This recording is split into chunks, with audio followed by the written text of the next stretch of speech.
Dans cette deuxième vidéo qui concerne les droites parallèles, on va voir les propriétés qui lient les droites parallèles aux droites perpendiculaires.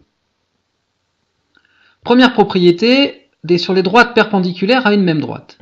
Si deux droites sont perpendiculaires à une même droite, alors ces deux droites sont parallèles entre elles.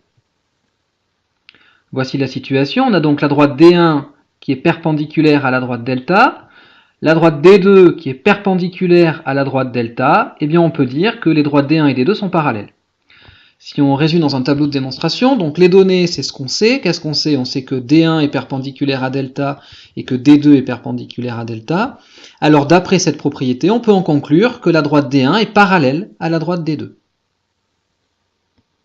Deuxième propriété, sur les droites parallèles à une même droite. Si deux droites sont parallèles à une même droite, alors elles sont parallèles entre elles. Par exemple ici, on a la droite D1 qui est parallèle à la droite delta, la droite D2 qui elle aussi est parallèle à la droite delta. On a bien donc deux droites parallèles à une même droite. On peut donc en conclure qu'elles sont parallèles entre elles.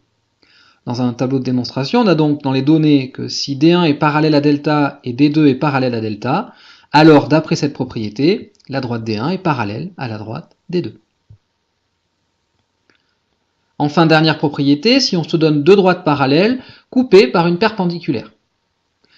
Si deux droites sont parallèles et qu'une troisième droite est perpendiculaire à l'une d'entre elles, alors on peut dire que cette troisième droite est perpendiculaire à l'autre.